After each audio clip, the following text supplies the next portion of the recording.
Hey guys, what's happening? So now with getting back into more Symbiote Spider-Man, and this time around getting into the Alien Reality run, we once again get a throwback retelling of your Symbiote Spider-Man saga. And it's one of those things that I feel like should be done in more cases, like more often, because the Spider-Man character is nearly 60 years old, and with telling his story within 2019 and 2020, it just feels a bit necessary to bring a lot of those historical moments a lot closer to current day. And in this case, with the original team back on the story, it really feels like a lot of the creative liberties have been done well. So let's get into it. But first, if you're new to the channel, be sure to subscribe to catch the spills every week. And don't forget to hit that bell up top so we can squat up in the comments for the first hour. Alright, so jumping right in, years back in Siberia, to where there's this mysterious crash that is almost immediately responded to by S.H.I.E.L.D. And at this time they definitely have no clue what it is, but just based off the readings that it's giving, they know that it's something strange. And lo and behold, as they check it out, the first responder, as it so happens to be, is Dr. Strange. And when this S.H.I.E.L.D. agent discovers that he's here, as it turns out, the S.H.I.E.L.D. agent is Natasha Romanoff. And of course, when she arrives and sees Strange already here, she knows right off the bat, whatever it is, it has to do with magic. And that's precisely why Dr. Strange lets her know that he's more qualified to handle this anomaly than S.H.I.E.L.D. would be. But of course, Nat lets him know like she's an Avenger, and Avengers see Strange stuff too. But when Dr. Strange pulls out the solution, and Nat's like, what is that? All of a sudden, she's not feeling that qualified anymore. But in the case of Dr. Strange, what he brings here as a solution, it's an ancient book called the Word of God. And at that point, I'm surprised Widow wasn't like, oh, a Bible. I've seen one of them things before, like just going off the name alone. But with getting into what this book actually is, of course, its history is a bit strange to say the least. Because with this book, it's actually a collection of different magics that at one point in time was guarded by Merlin. And it appeared before in Doctor Strange and the Sorcerer Supreme back in 2017, where we had discovered that a number of different sorcerers throughout time and different realities, they pursued this book in order to have the power to either manipulate reality, destroy reality, or just create new ones. And for many years, those who sought out this book, which in most cases were other sorcerers from different times, they would then be imprisoned by Merlin in order to keep them from using this book. But at this point in time, it's still in the possession of Doctor Strange, who believes that it's needed to handle this anomaly. And with doing that, Widow's like, alright, will you handle that? And I'm about to go fight some villains or something. But right after this, we jump from Siberia to JFK International, to where Peter Parker is being hunted by Kraven. And though it's one of their earlier encounters, it's not their first. And even at this point in time, Peter has some pointers for Kraven, because up to this point, every time they've met, Kraven always loses, and it's probably because he needs to stick to the jungle. But during this scuffle, Kraven hits Peter with his toxin ring, with the intention of it being potent just enough to render him unconscious. But with doing this, before it takes effect, Kraven grabs the flight attendant as a hostage, and with doing so, he tells Peter to stay back. But when this happens, Peter doesn't hear Kraven say that. And when Peter approaches Kraven, to Kraven it almost appears as if someone else is within the suit. And like in the blink of an eye when Peter yokes him up, Kraven is wearing a completely different fit. And Peter's choking him up like, what the hell are you wearing? Like, what's up with the Fashion Nova Safari collection? But not only that, the flight attendant is like, let him go, Kraven's a hero. And at this point, I'm sure Peter's thinking like, the 70s were great, but now I'm paying for it. But as he talks to this Kraven, he lets Peter know, like, hey Spider-Man, we just took out this guy who's finna hijack the plane, and the two of them took this guy down just in time. And with falling into this super weird scenario, Peter just plays along with it, kinda like, yeah, oh yeah, that's right. And immediately after, he just gets out of there. Because with everything from the webbing to Kraven changing clothes to the flight attendant, early on Peter knows that something is just off. But when he leaves from the boarding area and he's trying to figure out at least how to get back to the city to where he can swing from the buildings, and when he looks down, boom, there's a Spider-Mobile, which is a super throwback even in this story, because fun fact, it was created back in 1974 in the issues of Amazing Spider-Man, to where at the time it was compliments of Corona Motors. And I'm just gonna leave it at that. But when Peter hops in, at least to get back to the city, as he makes his way back, on the surface things look as they should, at least for this point in time. But with getting back, his first intention is to at least find someone familiar to figure out what is going on. And when he gets back, the first person he sees is Black Cat, who at this point in time in the Symbiote Spider-Man story is his love interest, Felicia Hardy. So when he sees her at the top of the building, of course he rushes up to get her help to figure out what's going on. But when he gets up there, it ain't Felicia, but instead it's Natasha Romanoff as Black Cat. And when she sees him and she's like, what's wrong? And Peter's like, you know what? Nothing. Everything's normal. So normal. Because, you know, sometimes change, it's a good thing. Because why do we have to have an explanation for every little thing, you know? And of course I'm joking, Peter didn't say that. What kind of Spider-Man you think this is? But as it turns out, he immediately recognizes that this is Natasha, and in return she responds to him as Peter and not Spider-Man. And mainly because this version of Natasha knows everything about Peter, much like Felicia, and in this case possibly even more, which in this case gives Peter the strong indication that whatever is going on here, that it is something that is taking effect on a much larger scope than just Kraven having a pocket dimension walk-in closet. And immediately it leads Peter to go and try to find some answers. And as he leaves, the Spider-Mobile gets towed, but he good now because he's in the city. And on top of that, if this Spider-Mobile is anything like the one he's familiar with, it'll find its way back to him anyway, mainly because of the updates that were given to it by the Tinkerer. But of course, after this, Spider-Man then goes to the first person you would think he would go to at a time like this when things get really strange. But when he goes to the Sanctum Sanctorum and he's greeted by Juan, he then asks for Doctor Strange, but when he does, Juan has never heard of that name. But he does let him know that the Sorcerer Supreme, he isn't in at the moment, but in the meantime, he can speak with his acolyte and perhaps he can help him instead. But when Peter walks in, it's none other than the Hobgoblin with the Cloak of Levitation, the Eye of Agamotto, and he's very aware of Peter's disposition in this different type of reality. And Hobgoblin lets him know that it's very intentional that he remembers all this, and mainly for the intention of having Spider-Man aware of how crazy the situation is before he's defeated. And with doing this, Hobgoblin is breaking out a number of the Sorcerer's tricks. And I mean, he's throwing crimson bands, he has binding spells on all the doors, and when Spidey heard that, he's like, well, I know where my exit is, and he crashes out of the window that has probably been broken more than any window in Marvel Comics. But immediately right behind him, the Hobgoblin comes out on his glider, and immediately when he comes out, he's like, wait, let me explain. I know it's redundant because, you know, Cloak of Levitation, but I just wanted to bring out the glider for old time's sake. And I'm gonna tell you right now, like, if I was Peter, I would have been like, yeah, right, you just don't know how to work that thing. Yo, second-rate magician out here perpetrating with the cloak of I still need levitation.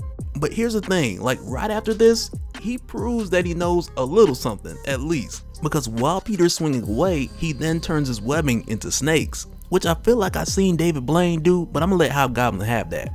But one of the things that lets you know that Hobgoblin, he ain't no Doctor Strange. And in a small way, it kind of hints towards the idea that he's not doing this alone. And what he does, that kind of shows Peter this subtle giveaway, which is almost like the second subtle giveaway, and it's when Hobgoblin throws a pumpkin bomb. Because when he does that, it's kind of like, okay bruh, you ain't never been about that magic life. And it really insinuates that Hobgoblin using magic like he's out of his league. And I mean, okay, he got the Crimson Band things down to an extent. But aside from that, there's like this notion building that this whole magic thing for Hobgoblin, that it's a bit of a reach. Because if Hobgoblin had the chance of passing with any other person's powers, it'll be Green Goblin.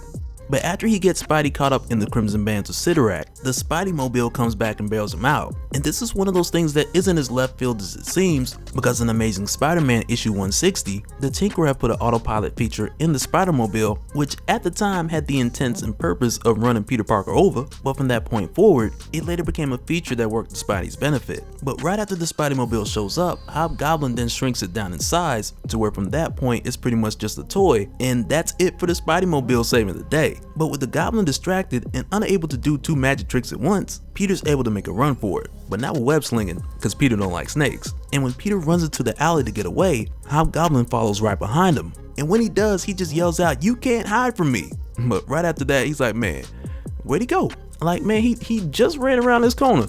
Like, man, you're not staying corrected. You can hide from me.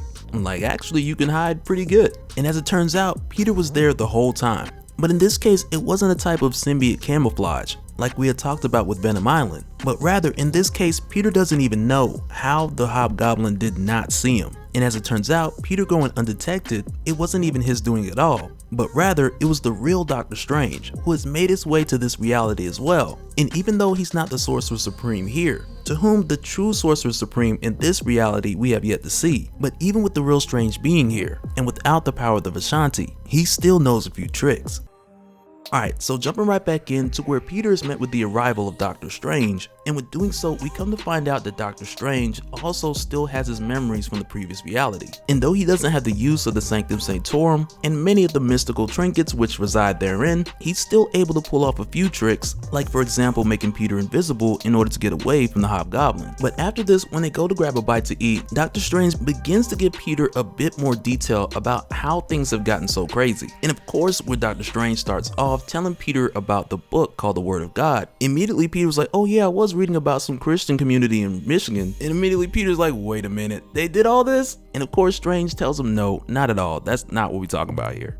But as it turns out, when this began, Strange was met with a visitor at the Sanctum Sanctorum who had claimed to be a reporter for the Daily Bugle. And though his visitation was unrelated to the event we had seen taking place years ago in Siberia, we do see that this visitation happened after that. But on top of this, for whatever reason, this guy who claimed to be a reporter, he knew exactly where to go to find the Word of God. And in the case of him just walking in the Sanctum Sanctorum and getting to it, this would have been much more different if he was another sorcerer trying to use magic or obvious threat trying to break in. Because in those situations, Strange has precautions set in place to keep your random thief out or even neutralize other spells that try to create another form of entry. But on top of that, this is also why as soon as the visitor had touched the book, immediately Strange knew that something was wrong. But at this point with the visitor getting his hands on it, Strange was too late. The visitor was able to make his way out, and just before he made his exit, he sent an army of the mindless ones to distract Doctor Strange so he can make his way out. But during that brief time before Strange had made his way out, he was able to grab a couple things like the Ring of Zona, which is what he used to make Peter invisible, but with doing so he was only able to grab a handful of items, which overall pale in comparison to what he had as Sorcerer Supreme. But even in the case of Doctor Strange, like his greatest weapon has never so much been the amount of power that he's had, and even when that power was through the roof,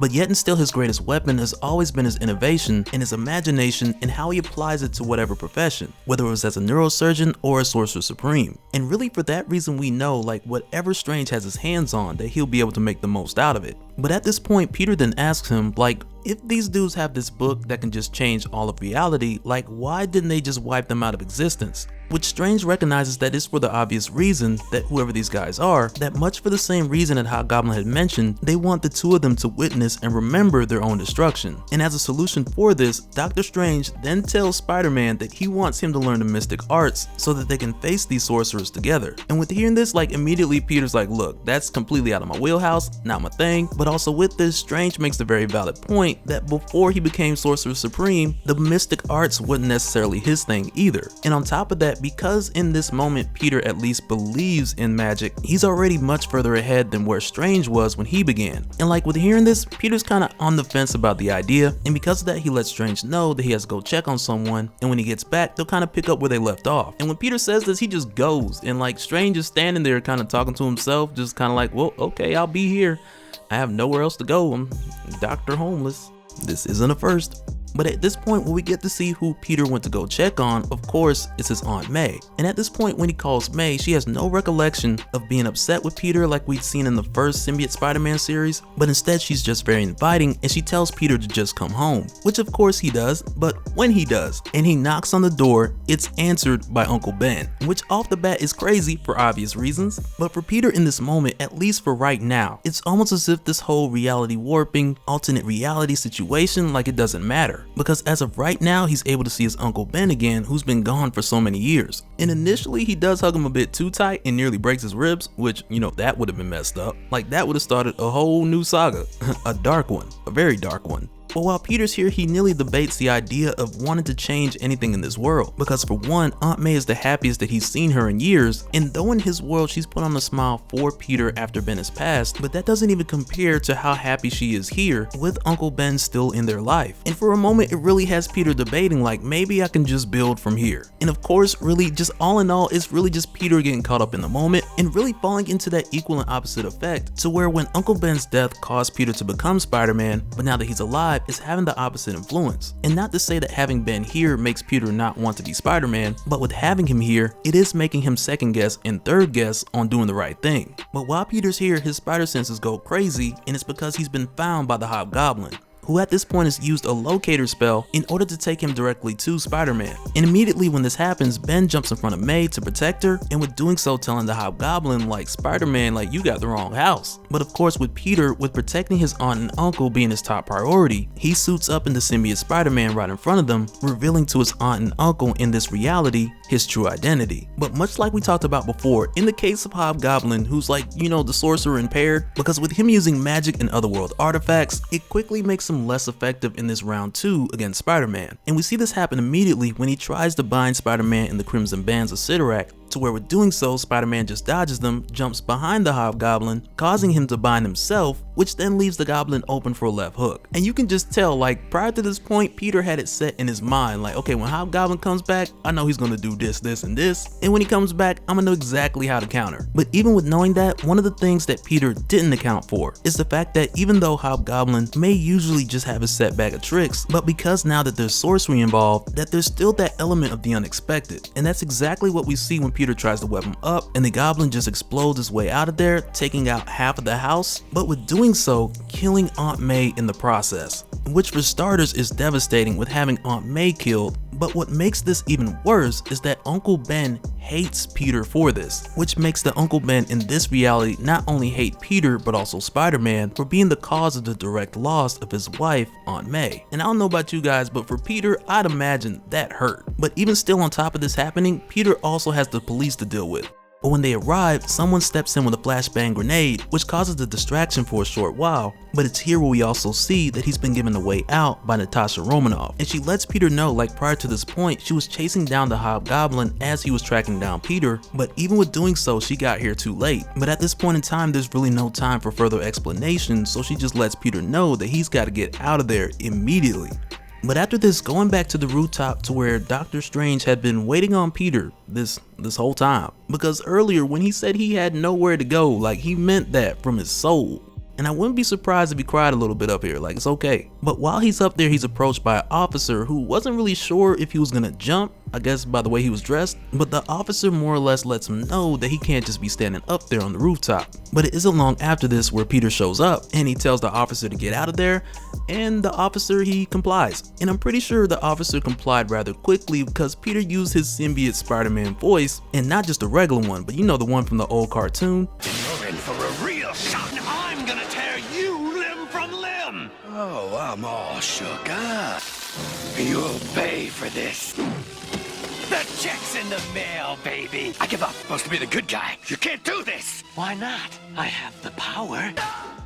And if that was the case, I figured Peter, he sounded pretty intimidated, especially if he used that checks in the mail line. But when Peter arrives here, he's very adamant about telling Doctor Strange that at this point his mind is made up, he wants to learn the mystical arts, and from here he wants Doctor Strange to teach him everything. And it's really like in this moment you have your Peter Parker that's much like the Peter Parker fresh after the death of Uncle Ben, which at the time led him to do something with his great power, taking it on as his responsibility and becoming Spider-Man. But on the flip side, in this reality where Aunt May was killed instead, who's to say that wasn't the real Aunt May? Because even though this reality is altered, it's still an augmentation of something that's very true. And it's for that reason more than any other that he has to bring Aunt May back, and do so by accepting the offer from Doctor Strange and learning the mystic arts.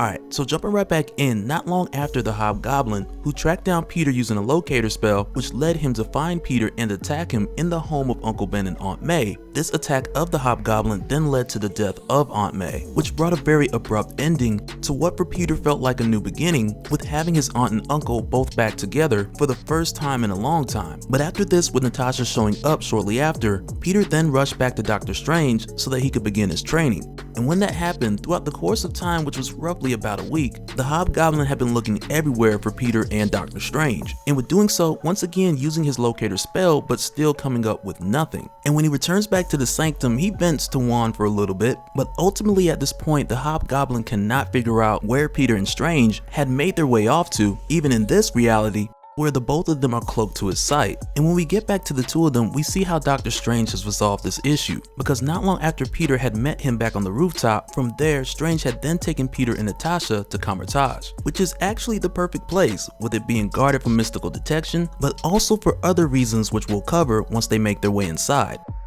But not long after they arrive there, they're attacked by Morbius, who at this point in time within Spider-Man's history is around like issue, or not long after issue 102, which we had talked about a few months back when I did a video about some of the strange dark history of Michael Morbius, to where well before he started jumping into alternate dimensions, he got in a face-off between Spider-Man and the Lizard, and at this point in both of their history, that's the last Peter that Morbius remembers seeing. But when he pops up on them here, Natasha's able to distract him for a moment with a gas bomb, which then gives the three of them like just enough time to make their way into Kamar-Taj, or at least least within the protective field surrounding it, which then leaves Morbius outside looking like the coyote trying to chase the Roadrunner. But even when they get inside, Morbius is outside yelling and screaming like you can take as long as you want, because he can literally wait for hundreds of years if that's as long as it takes. And when they're inside, Peter mentions that Morbius is dangerous, but he's no Dracula, which is something that Doctor Strange can agree to because at this point he has met and killed Dracula.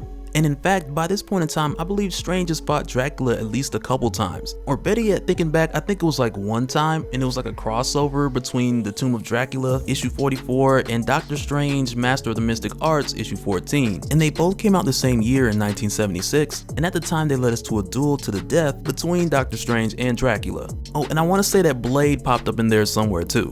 But from here, getting back to Symbiote Spider-Man, now that they've all made their way to Kamar-Taj, that'll not only keep them hidden indefinitely without Strange having to continue to use the Ring of Zona, but also with the addition that time passes different within Kamar-Taj, which means that a year in here is roughly a week in the real world. And with having this extra time, this is what Strange is going to use to teach Peter the mystical arts. And so when they get here, Strange first tells the two of them to get some rest, because they got plenty of time now, but so that afterwards the next day, Peter can get to his training. But what happens that night when they're getting some rest, the symbiote then takes Peter back outside, which for Morbius was only like seconds later. But the symbiote had did this in order to protect Peter and eliminate the threat of Morbius, much like we had seen in the previous Symbiote Spider-Man series, back when Mysterio had hired the mutant Hard Rock to kill Spider-Man so he could take his suit. And back then within this retelling, we saw the same thing happen, which was crazy to watch but amazing at the same time. But also with us seeing the symbiote take this protective role once again, in addition to that, we're once again given the idea that there's more that the symbiote is trying to do.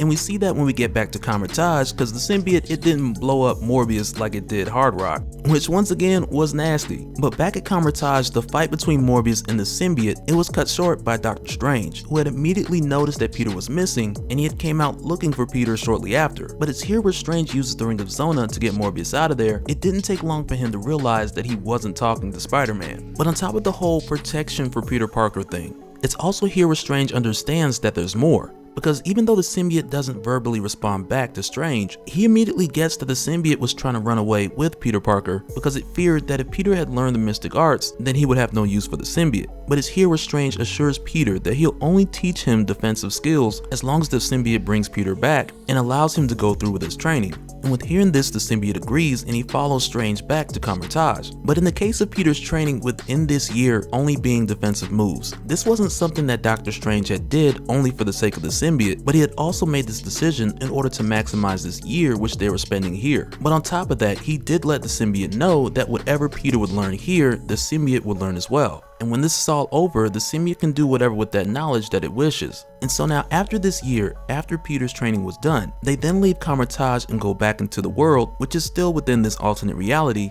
And with doing so, before they confront Hobgoblin, Peter tests out a few of his new skills. But even with doing this, they don't spend a whole lot of time like in this alternate reality fighting crime, but rather this is just done on their way back into the city, to where when they arrive back, they catch Doc Ock robbing a bank. And when he takes down Doc Ock here, who hasn't yet moved on to greater ambitions, but even at this time, Ock does explain that he's robbing this bank in order to even have the funds to operate as a full-time criminal, because even as a villain, you still gotta eat too, you can't just be stealing everything. But also with running into Ock here, they did get a bit of the notion that everybody believed that Spider-Man was gone, because more or less the word on the street was that the Hobgoblin killed him. But after this, they waste no time and they take the fight to the Sanctum Sanctorum in order to confront the Hobgoblin and catch him with the element of surprise. But I also gotta say, like with them getting here to the Sanctum Sanctorum, which they notice at this time is the hideout of the Hobgoblin, to whom also Peter refers to as Hobby every now and then, which is short for Hobgoblin. But with doing that, it just feels like a missed opportunity for Peter just to slip in a Hobby Lobby joke. And I'm not sure if you guys really got Hobby Lobbies wherever you're at, but if you've ever been into a Hobby Lobby, then you'd also notice some of the stuff in there looks like it belongs in the inner sanctum as well. But that's neither here nor there, I digress. But when they arrive here at the Sanctum Sanctorum, Natasha checks the door, and the first red flag is that Wong isn't there to greet her at the door. And when Doctor Strange sees this, he lets them know like they need to hold off because something isn't right. But even still, Peter's like, bump that, I've been waiting a whole year, and that's been long enough. We gotta get in there, get the book, and begin the course correction of this reality now. And when they get inside and find the Hobgoblin, he sees Spider-Man and he's like, man, where you been?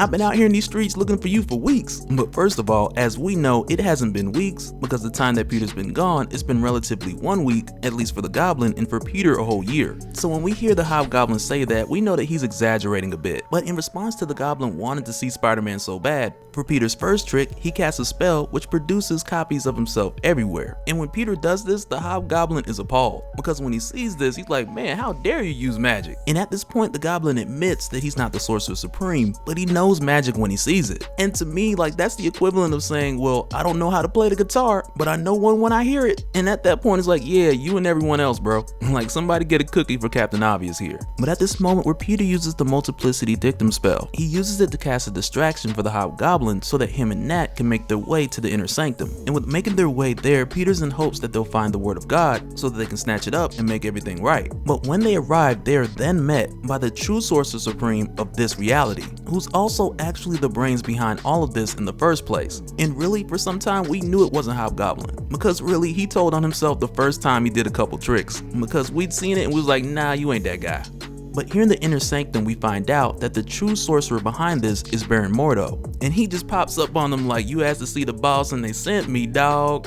But really, with him arriving here, this is trouble, because Peter didn't train for this. And even on top of that, Peter didn't train to face off Baron Mordo, even not as Sorcerer Supreme. So in this moment, it's much like Peter jumping in the kiddie pool, but falling 20,000 leagues under the sea. Like, he's in over his head, to say the least. But when this happens, he tries to tell Nat to get out of there, but she doesn't listen. She tries to take on Mordo as well, but instead Mordo just constrains her with her own grappling hook. But right after this, when Strange arrives, Mordo sees him and he doesn't think of him as a threat, and mainly because Strange is limited at this point to using artifacts. And when Strange gets here, Mordo's just like, chin up, I stole your drip, you big mad, go ahead and take your best shot. And it's here where Strange pulls another artifact, which isn't magical, but still effective, but he just sprays him in the face with a can of mace, which caught him off guard and actually gave Strange a moment to reach for the Eye of Agamotto and peek into the mind of Baron Mordo so that he could find out where he hid the book, which was a very clutch move, and is one of the main reasons why Dr. Stephen Strange, he's the best to ever be Sorcerer Supreme.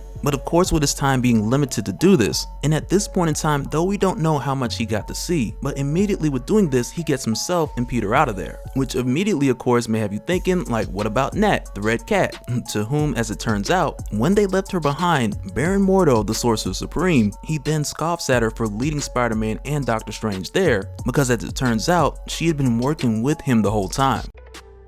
Alright, so prior to this point, with both Doctor Strange and Peter finding out that it was Baron Mordo who was behind all of this and had taken Doctor Strange's place as the Sorcerer Supreme, and when this had happened, Strange had looked into Mordo's mind and he had got some information just before getting Peter and getting out of there. And right when Peter and Strange had left, one of the things that we had discovered when they had left Natasha behind is that she was actually working for Baron Mordo the entire time. But with the little information that Strange had got from Baron Mordo, he didn't specifically discover that Natasha was working with him, but even still he could tell that something about her wasn't right. And when he pulls Peter from the Sanctum Sanctorum back over to Kamar-Taj, he vaguely tells Peter about his suspicions of her, and when Peter tries to defend her, he just lets Peter know, like, look bruh, at best ain't none of this real. But even still, Strange, he agrees to entertain Peter's concern for Red Cat, and he tells him like they'll go back to the outside of the Sanctum and figure out a way to get her out, and hopefully Mordo just won't expect them being back so soon. So they pop up and they leave right away with Morbius still outside, thinking he had him cornered in Kamar-Taj, but now realizing that he doesn't, he'll more than likely just go on about his way. But when Peter and Strange get back to the Sanctum, and at this point they're trying to figure out the best strategy as far as when and how to go in and get Natasha, but in the middle of this she just pops up. And mind you, when she does, it does not set off Peter's spider sense, and we'll get to more on why in just a little bit. But when she shows up here, like Peter, he immediately embraces her, but Strange, he wants more specifics on how she got out. And her story from there is that she stuck around just to get more information from the Goblin and Mordo, to where at that time she untied herself and used knockout gas to escape.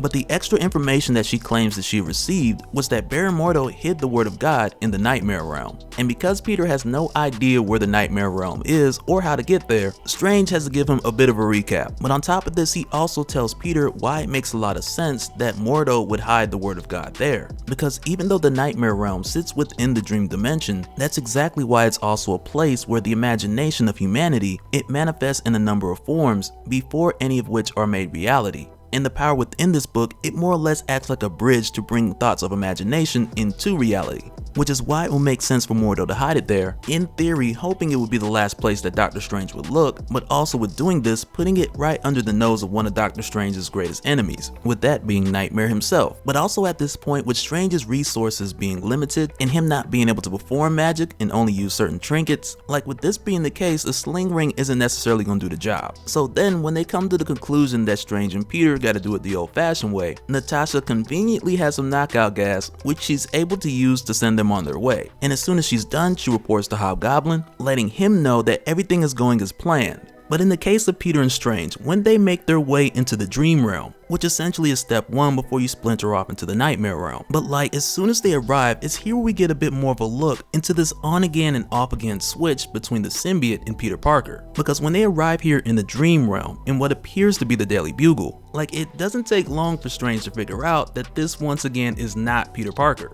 And first, just to get it out of the way, the reason why it's appearing to be the Daily Bugle, it's mainly because the nightmares which the symbiote will experience, for the most part, they're based upon Peter's fears. And for that reason, they'll all be tugged between these different fears that Peter's kind of suppressed or tucked away. But even furthermore, when the symbiote begins to express why he had kind of just took the wheel and left Peter kind of in the passive state, if you will, like his reason for doing this now, it was mainly because of Peter's traumatic response to the death of Aunt May within this reality. Because after that had happened here, Peter froze up. So the symbiote just figured instead of having Peter just getting locked up, it took the wheel and got them out of there because in the moment Peter just couldn't handle it. But even in this moment, like the symbiote's a bit curious, like how did Strange figure all this out? And Strange admits, like aside from the obvious aggression that the symbiote shows which Peter wouldn't, Strange also noticed that the symbiote itself doesn't have a spider sense, which Peter does. And with Strange seeing these things, especially after their first conversation outside of Kamar-Taj, it was more than enough to lead him to believe that the symbiote had taken over again. But here's the thing, like while they're in the dream realm, the symbiote is not able to fully keep Peter on autopilot, and in order for them to get from the dream realm into the nightmare realm, they then gotta lean from something that Peter usually dreams about and put that focus towards one of Peter's nightmares. And because the symbiote and Peter both share a mind, as soon as the symbiote asks like what scares Spider-Man, immediately J. Jonah Jameson as Deathlock just shows up, just blasting his way through the Daily Bugle.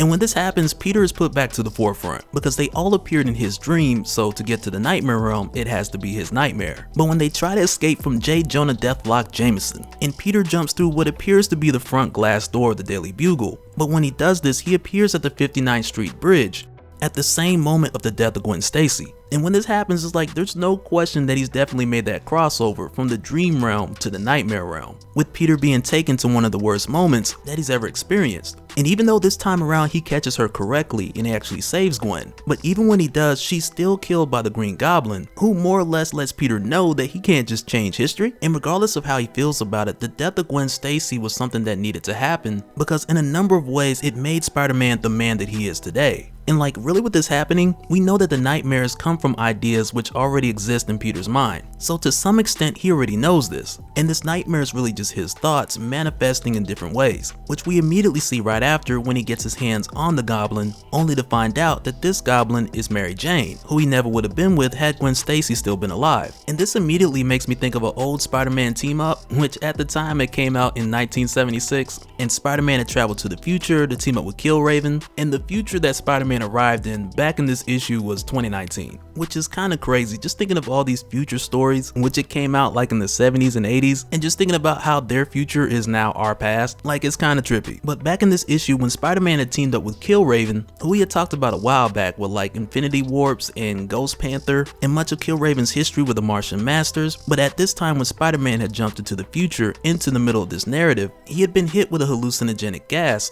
which at the time had made him believe that he was fighting the Green Goblin. And in that story, much like this one, when he unmasked the Goblin's identity had appeared to him as Mary Jane. And back at that time, we got a deeper reasoning to the meaning why Peter was seeing Mary Jane as the Green Goblin, and it was mainly based around his guilt for falling in love with Mary Jane after the death of Gwen Stacy. So with us seeing this here, it's like legitimately one of Peter's nightmares that just has a number of deep layers to it. But it's here where Strange kind of pulls Peter back and reminds him that this isn't real, and when he does, they're then met by the daughter of Nightmare, Daydream. And so now technically, like as far as the time when Symbiote Spider-Man is taking place, like Daydream isn't supposed to come around until like years later. because everything that happened with her first appearance in Incredible Hulk Volume 2, Issue 77, which was the beginning of Tempest Fugit, which was also written by Peter David, like time-wise, like none of that has happened yet. But the reason she's able to appear here is because in the dream realm and all the realms within, they don't function in a linear fashion. And in the dream world, everything's happening at once, so if it will happen, it already has. But when she finds them here, she gives them a way to find Nightmare directly, which you would think would be a doorway like into the horrors of horrors, but instead when they walk through, they just find him sitting there at a book signing. But when Peter and Strange get there, and Strange is like, okay, cut the games, you know why I'm here, which then causes Nightmare to flip out. And mainly because this whole thing isn't a game to him. And when he does flip out, which doesn't scare Strange in the least, but in the case of Peter, it's another story. Like, I think he got a little bit of Peter running down the Parker right now. But as it turns out, Nightmare agreed to help them immediately.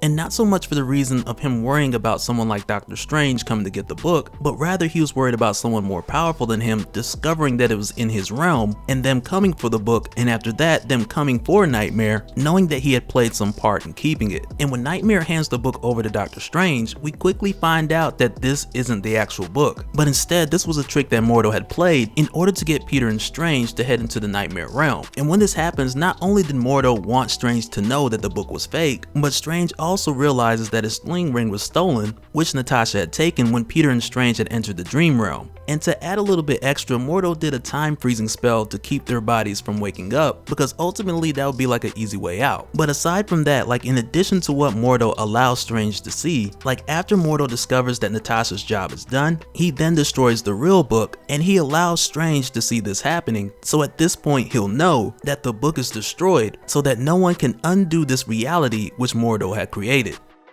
Alright, so where we had left off, Peter and Doctor Strange had pretty much been bamboozled by the Red Cat when she claimed that she escaped and gave them the idea of going into the Nightmare dimension to get the book, the Word of God, and correct this alternate reality. But like we had seen, this was a trick just to get them to enter into the Nightmare dimension so that when they did, Mordo would do a spell that would freeze time, so that in reality where their bodies were, they could not physically wake up, which was pretty clever because it effectively makes them sleep forever. But in addition to that, Mordo then made sure that he would allow Doctor Strange to see the book be destroyed, which was like rubbing the wind in his face, but also giving him one last look at this alternate reality, letting him know that the book is now destroyed and there's no changing it back, which at this point effectively leaves them stuck in the Nightmare dimension. And this leaves Nightmare to toy with them quite a bit, because for him, in the case of Doctor Strange, like for him prior to this point, Strange has provided him with the most entertainment, quote unquote, as far as challenging Nightmare all the way to this point. But in the case of Strange, like he's feeling totally defeated. He doesn't have his magic, the book's destroyed, and they kind of have this moment to where they're like, the book's called the Word of God, like how could it be destroyed with it being quote of God? And Nightmare quickly corrects this idea, because it's of God doesn't mean it's indestructible, because really you could say anything is of God or from God, but even still that doesn't mean it cannot be destroyed, and this book really is no exception. But on top of this, you get your symbiote Spider-Man moment when the symbiote takes over, and it kind of has you thinking, is this Peter, is it not Peter, which has been a reoccurring thing throughout this series. But when Nightmare tells them that you guys are completely subject to the rules of this dimension, like get that through your head, symbiote Spider-Man then swings on him because he's not keen to the idea of being a tool of Nightmare's amusement until the end of time. But then it's also here where some of the rules start to come into play, because it's here where Strange then shares more of what Mordo had allowed him to see, which was within this alternate reality, Mordo had made sure that the Word of God, like the book, had never been written by writing it out of the history of this reality. And Spider-Man's like, oh, like a retcon. And Doctor Strange like, what's that? And I kind of find it hard to believe that Doctor Strange, of all people, doesn't know what a retcon is. But Spider-Man then goes on to explain, like your definition, retroactive continuity, which we've talked about on this channel a number of times. Either when a character or a series is rebooted and things are changed differently from how they had originally been. But Peter then goes on to reveal even more, with pointing out that even with every retcon, that they're always unreliable, like people always remember parts or portions of how things were, which is kind of how memories work. They're not in a straight line, but instead, like when you remember things, you remember them scattered at different points in time. And for the record, like in the case of Nightmare, if you're wondering why he's allowing this conversation to happen, it's essentially because his dimension is in danger. Because with Mordo in control of actual reality, like if he destroys it or stops people from dreaming, for example, then the dream dimension first and the Nightmare dimension would no longer exist, because both of them stem off of reality itself, with the dream dimension being created by the collective unconscious, becoming the first splinter on this branch of reality, which then had splintered off again into your nightmare dimension. And it's essentially how it works when one reality splinters off of another. It creates a dependency on one hand, but also the idea of a cycle. But the thought of a cycle, this sparks an idea for Symbiote Spider-Man,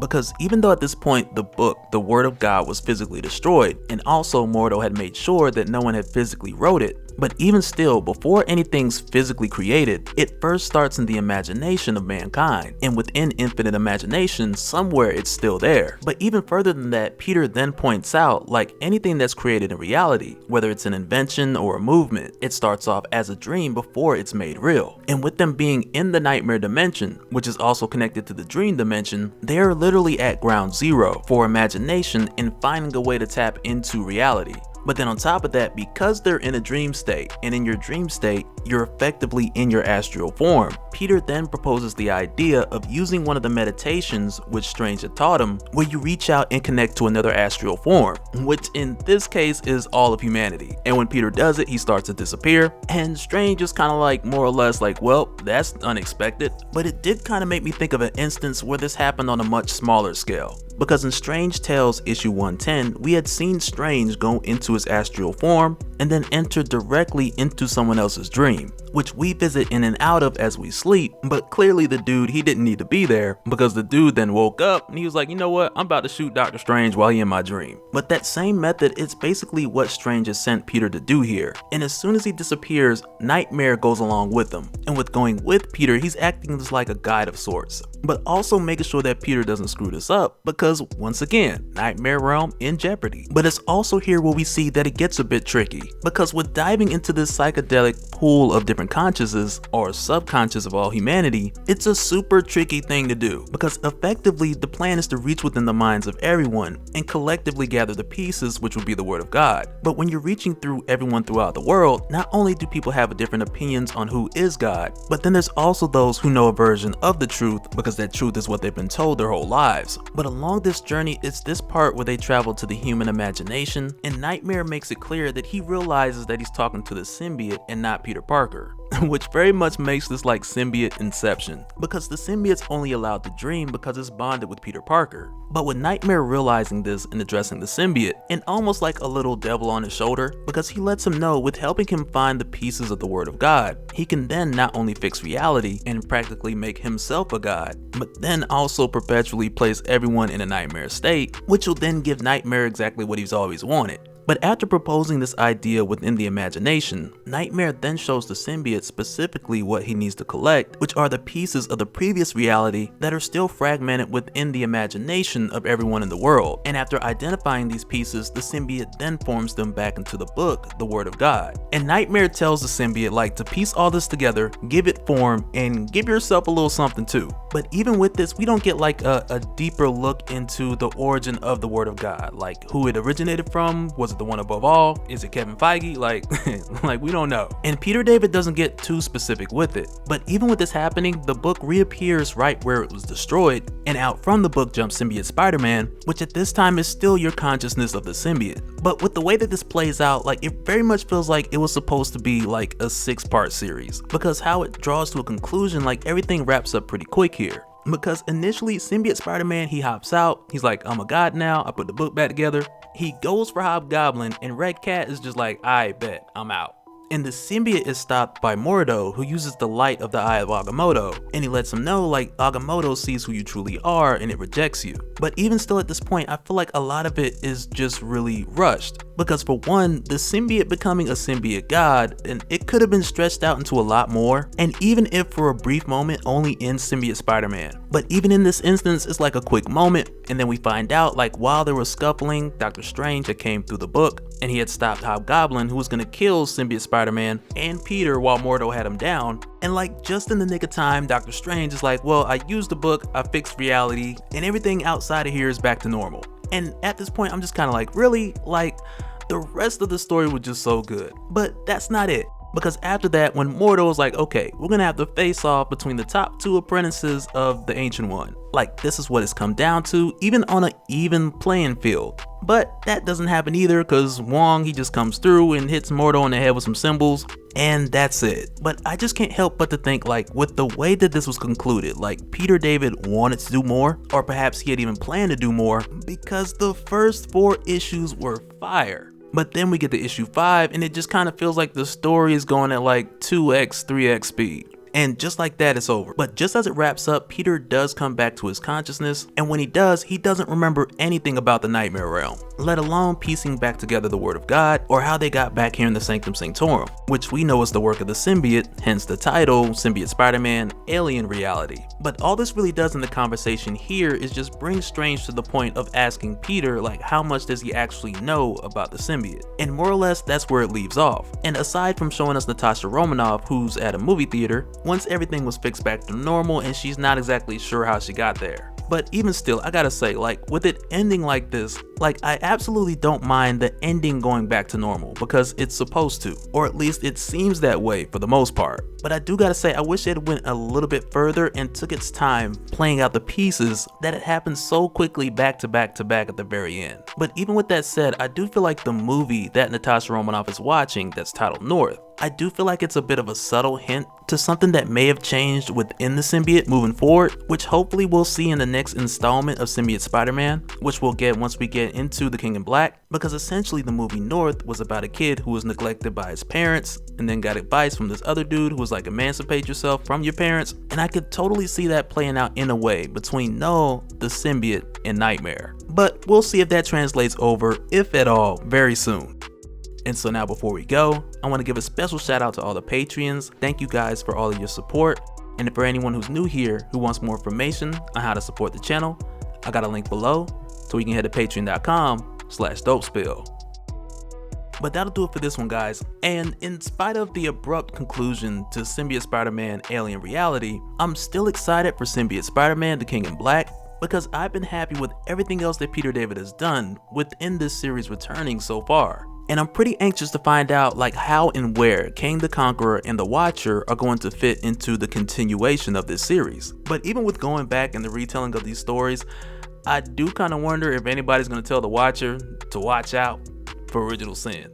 But that'll do it for this one, guys. Let me know your thoughts down in the comments below, and we'll do it again in the next one. Alright, later.